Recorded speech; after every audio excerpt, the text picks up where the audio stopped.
Here we go.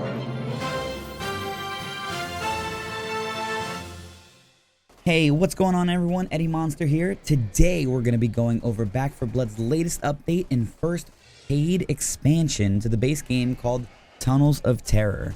First and foremost, I'm absolutely thankful and excited for the opportunity again to be sponsored for not only checking out Tunnels of Terror and to share it with all of you.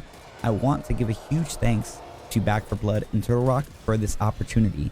If you're familiar with my content, then you already know that I love Back 4 Blood. So I was already ready to dive into Back 4 Blood's latest update and DLC. I've been finding myself thankful and lucky to get sponsored to cover content I already had planned to play anyway. So thank you all for making that opportunity possible with your support. Tunnels of Terror consists of two new cleaners known as Charisse and Hang, both adding new abilities and support to the squad that we already know.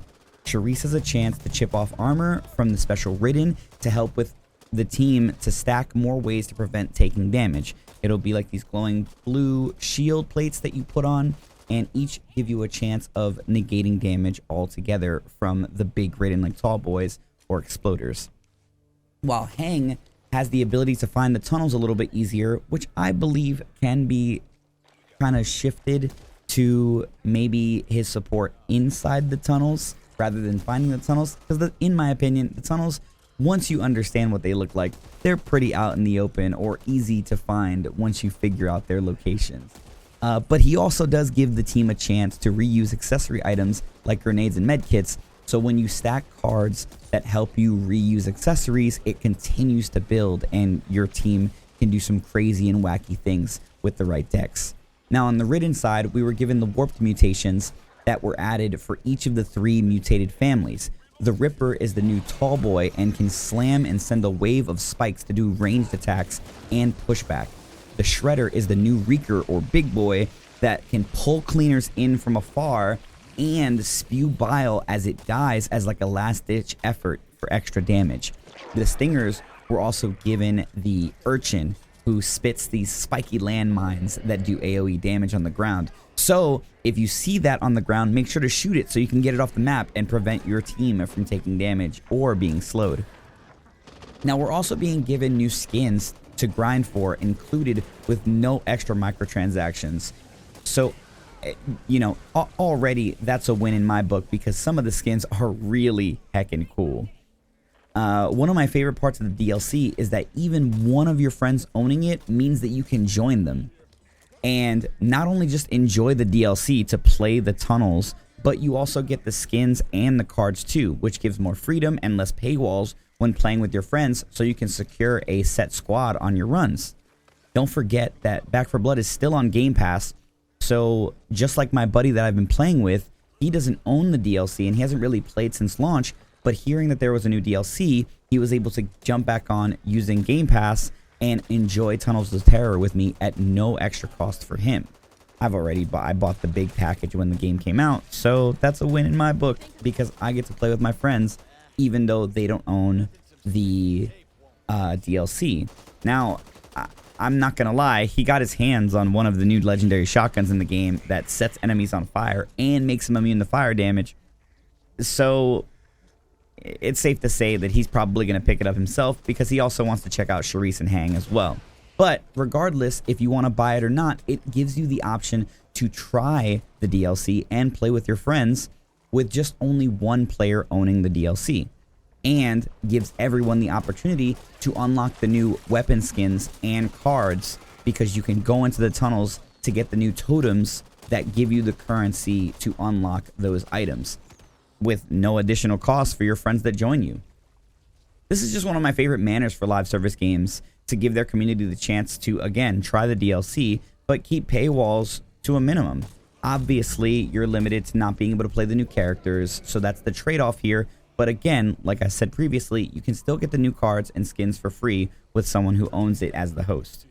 So we can keep more content and updates coming in the future. That's a great way to support the community, the game, and keep it to a minimum when it comes to extra paid post-launch content. Now, new cards, legendary weapons, new mutated Ridden, and new cleaners it's time to talk about the tunnels, which in my opinion are the meat and potatoes of this new foundation for the future of Back 4 Blood.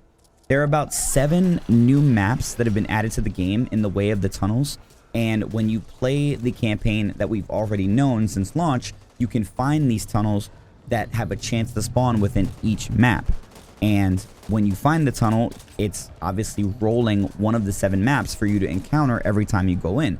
So not only are you getting everything that the AI director throws at you that changes the replayability, but the tunnel is not the same every time you go in. It's one of 7, and then that has the director in it as well, adding even more, which if I'm not mistaken, I believe adds to 20 maps that are already in the game, which is awesome. And I think consistently adds to the foundation of not only making the game feel more replayable, because it gives you the choice whether you want to enter the tunnel, go to the safe room, or use the tunnel as a way out for some of the more peskier missions like the church in Act 1, if you guys know what I'm talking about. Now, each tunnel does have a high risk, high reward payoff because they have warped chests that spawn within them that give you a chance to find legendary gear and upgrades for your squad.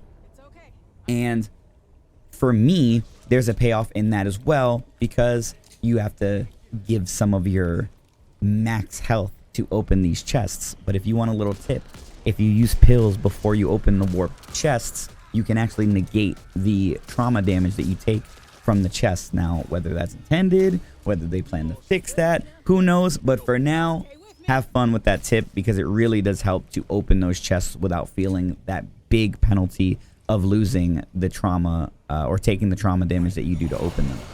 I do want to thank Back 4 Blood again for sponsoring today's video. And I also do want to let you guys know that not only has Nightmare seen significant changes to not only feel more approachable and fun, again with the idea of the tunnels being there for you to use them as little side roads or ways out of certain maps that have been a little bit trickier for you in Nightmare before, but they've also added a no hope difficulty. And my friends, if you've been killing it on Nightmare, no hope for you and your squad is the way to go. I do not recommend playing without a full squad. I do not recommend without playing with people that you have good chemistry with, and I do not recommend without playing with decks that are consistently helping your entire squad, not just your own build. I know that there's been a lot of people talking about wanting more story, adding to the maps past Act 4 than we already have, but for me, I think Tunnels of Terror is an incredible addition to the game.